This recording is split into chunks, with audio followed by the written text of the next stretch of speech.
Welcome back to the channel. I had some free time the other day and was able to hop into the PTU right after the maintenance cycle ended. I wanted to revisit the new hot, not event, not mission sandbox experience coming with the Stormbreaker 4.2 patch that is centered around the ASD Data Centers and Lazarus sites. My first experience with them was right after it went Wave 1. I think anyone that also tried it at that point ran into the lag-inducing, frame-dropping mess that it was at the time, unless they managed to find a fresh or empty server. They recently updated a few things for these sites, including elevators at the Lazarus sites, with a few new patch renditions for fixes and optimization.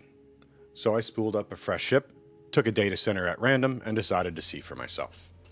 For anyone that has been spending too much time at Stanton, you really should spend some time in Pyro.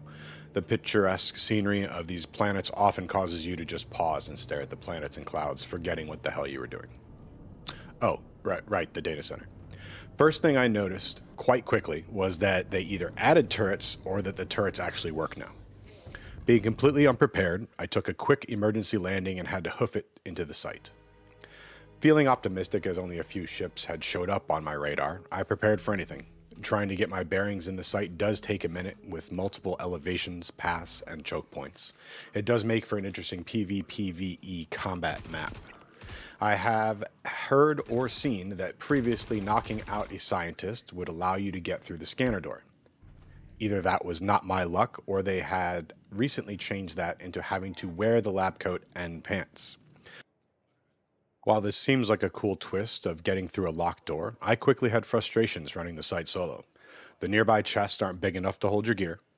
Taking off your armor, specifically chest and legs, caused everything in the slots to just fall on the floor. I completely forgot that holding a rifle in close drops it when you try to put it away, and I lost my primary weapon.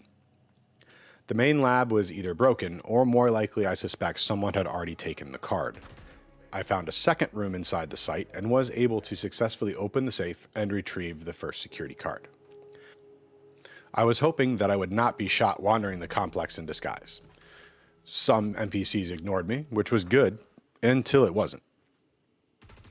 I managed to ditch my card outside of the locked doors as I was dispatched with prejudice back to my home point. Praying that the card hiding in plain sight would fool any other players coming through, I quickly reshipped properly with a Nursa in the back of my Asgard.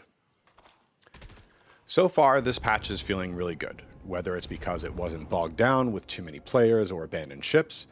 Most of the NPCs were responsive, moved somewhat tactically, and presented an almost never-ending challenge as I fumbled my way through the facility. If you're still with me, I'll take my obligatory moment to ask you to like and subscribe. I'm on the road to 500 subs, and all the feedback on my last few videos have really motivated me to keep making videos. If you're a returning viewer, sincerely, thank you. So I'm going to take a slightly different approach to the ending of this video.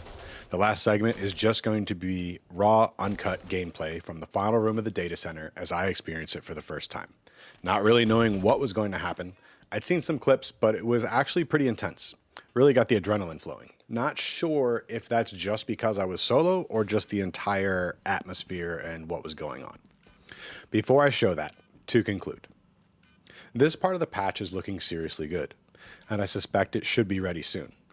This is only part one of the new content. The biggest issue I had was that either way too many NPCs spawned at once, or that some of the lockers not releasing NPCs caused hiccups.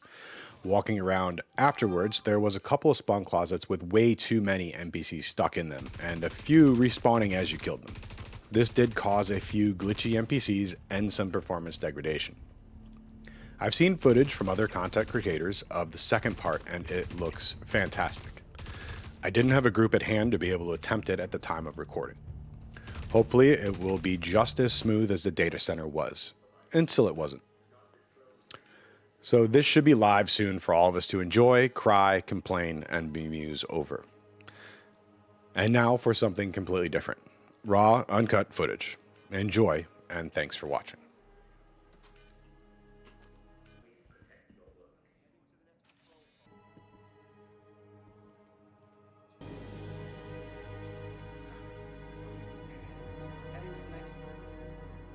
Employee identification accepted. Press to confirm. Stand by. Printing in progress.